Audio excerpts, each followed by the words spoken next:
নাহমাদুহু ওয়া নুসাল্লি আলা রাসূলিহিল কারীম আম্মা বা'দ।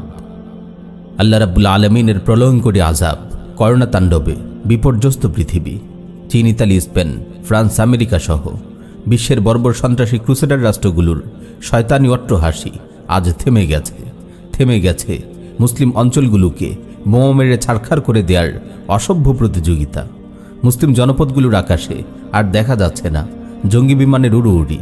যেই বর্বর ন্যাটো জোট মুসলিম সভ্যতাকে গুড়িয়ে দিয়ে পৈশাচিক উল্লাসে মেতে উঠত, তারা আজ আল্লাহর আযাবে কম্পমান। টনের পর টন বোমা ফেলে যে সন্ত্রাসী আমেরিকা, আফগান, ইরাক আর সিরিয়াকে ধ্বংসস্তূপে পরিণত করেছে, লক্ষ লক্ষ মানব সন্তানকে বোমার আঘাতে ছিন্ন ভিন্ন করেছে, সেই বর্বর আমেরিকা আজ অসহায় হাত পা ছুটছে। যে নরপশুগুলো মুসলিম শিশুদের ক্ষমা করেনি অসহায় নারীদের, ফুলের মতো শিশুদের যারা বোমার আঘাতে টুকরো টুকরো করেছে, হাজার হাজার মুসলিম মা বোনদের ইজ্জত যারা লুণ্ঠন করেছে, যারা মুসলিম নগরীগুলোকে মৃত্যুপুরীতে পরিণত করেছে, আজ তাদের শহরের রাস্তাগুলো লাশের মিছিলে ভরে গেছে। তাদের চোখের সামনেই ভেসে উঠছে মৃত্যুর হিমশীতল অন্ধকার। আল্লাহর আযাবে কম্পমান এই পৃথিবীতে আজ মনে পড়ে সেই রক্তাক্ত ক্ষত বিক্ষত সিরিয়ান শিশুটির নিষ্পাপ মুখ। মৃত্যুর আগে যে বলেছিল, সাউখবিরুল্লাহ বিকুল্লি শাই, আমি আল্লাহর কাছে গিয়ে সব কিছু বলে দেব।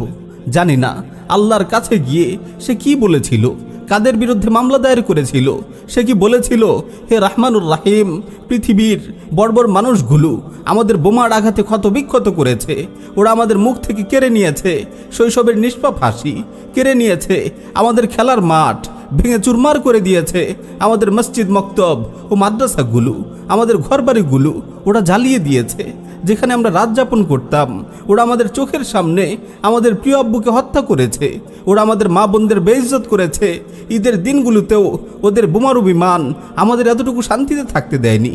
সিরিয়ান শিশুর এই মামলা কি কেবল কাফিরদের বিরুদ্ধে ছিল, নাকি আল্লাহর নাফরমানির সাগরে ডুবে থাকা মুসলিম বিশ্বের বিরুদ্ধেও সে আঙুল তুলেছিল? সে কি আল্লাহকে বলেছে, হে আল্লাহ, আমাদের মুসলিম ভাইয়েরা আমাদেরকে কাফিরদের নৃশংসতার মুখে ঠেলে দিয়েছিল, তারা আপনার দেয়া ফরজ বিধান জিহাদ ফি সাবিলিল্লাহর ঝান্ডা উত্তোলন করেনি, উল্টো তারা কাফিরদের সঙ্গে হাত মিলিয়েছিল। তারা কুফফার জোট, জাতিসংঘ ও ন্যাটোর সদস্য হয়েছিল। তারা অনেকেই খোদ জিহাদের বিরুদ্ধে আওয়াজ তুলেছিল। জাতীয়তাবাদের নাপাক স্লোগান তুলে তারা বিভিন্ন ছোট ছোট ভূখণ্ডে এলাকাগুলোকে ভাগ করে নিয়েছিল। তারা আমাদের বিদেশি বলেছিল। আমাদের দুঃখ কষ্ট তাদেরকে এতটুকু বিচলিত করেনি। কাফিররা যখন একজোট হয়ে আমাদের উপর হত্যাযজ্ঞ চালাচ্ছিল, তখন তারা জিহাদ ফি সাবিলিল্লাহর পতাকা তলে ঐক্যবদ্ধ হওয়ার পরিবর্তে কাফিরদের দলে যোগ দিয়েছিল। শুধু এতটুকুই নয়, যেসব মুমিন কাফিরদের হাত থেকে আমাদের বাঁচাতে আপনার নির্দেশিত জিহাদের পথে অগ্রসর হয়েছিল, তারা তাদেরকে সন্ত্রাসী বলে তাদের বিরুদ্ধে অস্ত্র ধারণ করেছিল। প্রিয় মুসলিম উম্মাহ, একটু চিন্তা করে দেখুন, কারা বেশি অপরাধী, কাফিররা না আমরা মুসলিমরা? তারা তো আল্লাহ ও দ্বীনে হককে স্বীকারই করে না। কিন্তু আমরা যারা আল্লাহর উপর ঈমান এনেছি, আল্লাহর সকল হুকুম আহকামের সামনে মাথা নত করার ঘোষণা দিয়েছি, আমাদের কি অবস্থা? আমরা কি আল্লাহর জমিনকে পাপ, পঙ্কিলতা, বেহায়াপনার নাফরমানিতে ভরে তুলিনি? আমরা কি আল্লাহর পবিত্র জমিনকে নিজেদের হাতে গড়া কুফরি সংবিধান দিয়ে শাসন করে কুলুষিত করিনি?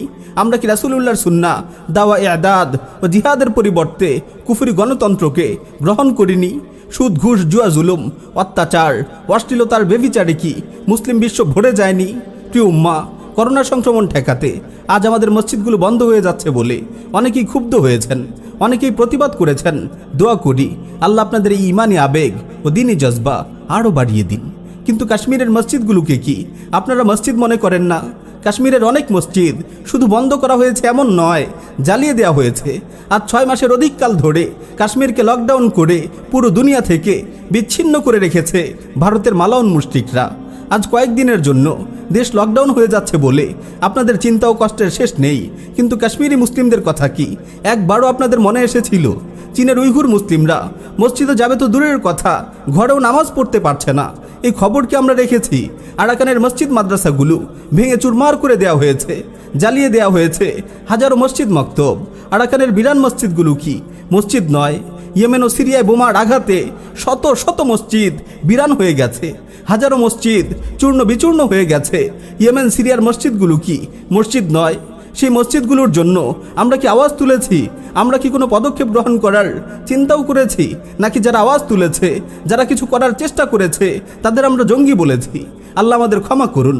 প্রিয় মুসলিম উম্মাহ, আজ আল্লাহর আযাব আমাদের সামনে উপস্থিত। পুরো পৃথিবী আজ ভয়ে কম্পমান। প্রতিদিন মারা যাচ্ছে হাজার হাজার মানুষ। কুফফার বিশ্বের পর মুসলিম বিশ্বের দিকেও ধেয়ে আসছে করোনা সুনামি। এই আযাব থেকে বাঁচার একমাত্র উপায় নাফরমানি থেকে তাওবা করা এবং আল্লাহর দিকে প্রত্যাবর্তন করা। গণতন্ত্র, জাতীয়তাবাদ ও কাফিরদের সঙ্গে বন্ধুত্বের মতো ঈমান বিধ্বংসী কর্মকাণ্ড পরিত্যাগ করে দাওয়াত, ইদাদ ও জিহাদের দিকে ফিরে আসা। আল্লাহর এই জমিনকে মানব রচিত কুফরি সংবিধানের নোংরামি থেকে হেফাজত করা। আমরা যদি আল্লাহর কাছে নিজেদের কৃতকর্মের জন্য খালেস দিলে ইস্তেগফার করি, তবে আল্লাহ রাব্বুল আলামিন এই আযাব উঠিয়ে নেবেন। আল্লাহ তাআলা বলেন, ওয়ামা কানাল্লাহু লিউআযযিবাহুম ওয়া আনতা ফীহিম ওয়ামা কানাল্লাহু মুআযযিবাহুম ওয়া হুম ইস্তাগফিরুন। হে নবী, আপনি তাদের মাঝে থাকা অবস্থায় তাদেরকে শাস্তি দেয়া আল্লাহর অভিপ্রায় নয়। আবার তারা ক্ষমা প্রার্থনা করছে, এমন অবস্থায়ও আল্লাহ তাদের শাস্তি দিতে চান না। আল্লাহ রাব্বুল আলামিন এই আযাব এজন্যই দিয়ে থাকেন যাতে আমরা নাফরমানি থেকে তাওবা করে আল্লাহর পথে ফিরে আসি।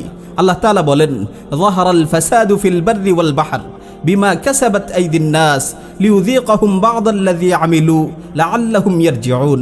জলে স্থলে মানুষের কৃতকর্মের কারণে বিপর্যয় ছড়িয়ে পড়ে। আল্লাহ তাআলা তাদের কোনো কোনো কর্মের শাস্তি আস্বাদন করান যাতে তারা নাফরমানি থেকে ফিরে আসে। পরিশেষে দোয়া করি, আল্লাহ তাআলা এই করোনার মাধ্যমে পুরো মানব জাতিকে হেদায়েত দান করুন, মুসলিম বিশ্বকে সব ধরনের বালা মুসিবত থেকে হেফাজত করুন। আমিন ইয়া রাব্বাল আলামিন।